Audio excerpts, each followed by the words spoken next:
Imagine building a fighter jet so simple and so fast that it becomes the most produced supersonic jet aircraft in history. A Mach 2 interceptor flown by around 60 countries across 4 continents for more than half a century. But here's the strange part. This Cold War legend was also a jet with barely enough fuel for an hour in the air, a cannon that could run dry in seconds, and an early escape system that could be just as dangerous as the enemy. And yet somehow, this skinny Soviet pencil became one of the most influential fighters ever built.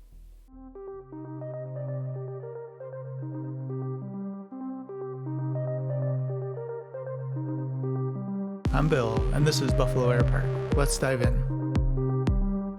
Not long ago, I visited the Maps Air Museum in North Canton, Ohio. Out in their outdoor exhibit area sits a Cold War classic, the MiG-21F, NATO codename Fishbed. Even sitting still, the airplane looks fast. The fuselage is unbelievably thin, almost like someone stretched a rocket engine into the shape of an airplane and then bolted on a pair of sharp triangular wings. And, in many ways, that's exactly what the MiG-21 was. The aircraft first flew on February 14, 1956, at the height of the Cold War, when both the United States and the Soviet Union were racing to build fighters capable of Mach 2. The Soviets approached the problem with their usual pragmatic philosophy. Western designers often like to say, if it looks right, it flies right. Soviet engineers tend to think more like, if it flies right, it's good enough. Well, probably not like that, but you get the idea. The MiG-21 was the result. The aircraft was designed around a powerful Tumansky turbojet engine, fed by a large circular intake in the nose. Air rushed straight into the engine through a movable cone in the intake that helped regulate airflow as the aircraft approached supersonic speeds. The wings were delta-shaped, giving the aircraft excellent performance at high speeds and high altitudes. The result was a compact interceptor capable of exceeding Mach 2, more than twice the speed of sound. And it could be built quickly. Very quickly.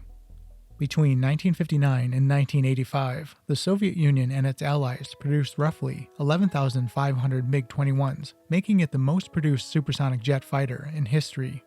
Even more impressive, or perhaps more alarming, is how widely it spread. Around 60 countries eventually operated MiG-21s, from Eastern Europe to Asia, Africa, and the Middle East. Many are still flying today, which means a design that first took flight in the 1950s has managed to remain relevant well into the 21st century. But the MiG-21 simplicity came with trade-offs, lots of them. For starters, the aircraft carried very little fuel. It was designed primarily as a short-range interceptor, scramble, climb fast, intercept enemy bombers, and get back home. Typical flight endurance could be less than an hour depending on the mission profile. Then there were the weapons. Early MiG-21F variants carried a single 30mm cannon with only a limited supply of ammunition. That meant the pilot had to make every shot count. Early versions would rely heavily on guided missiles, including the Soviet K-13, which itself had an unusual origin story. In 1958, during air combat near Taiwan, an American AIM-9 Sidewinder missile struck a Chinese MiG fighter, but failed to explode.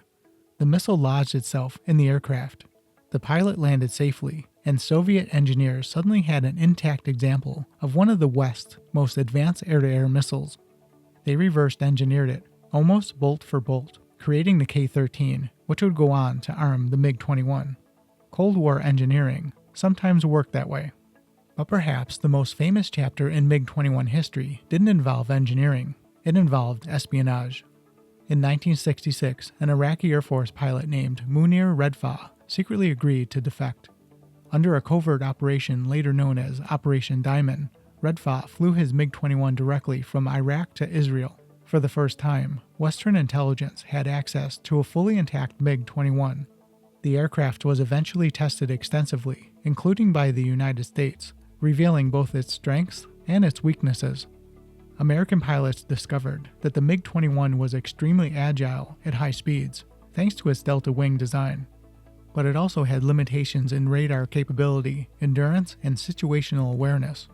The lessons learned from studying the aircraft helped shape future Western training programs, including the development of advanced air combat schools like the U.S. Navy's Top Gun.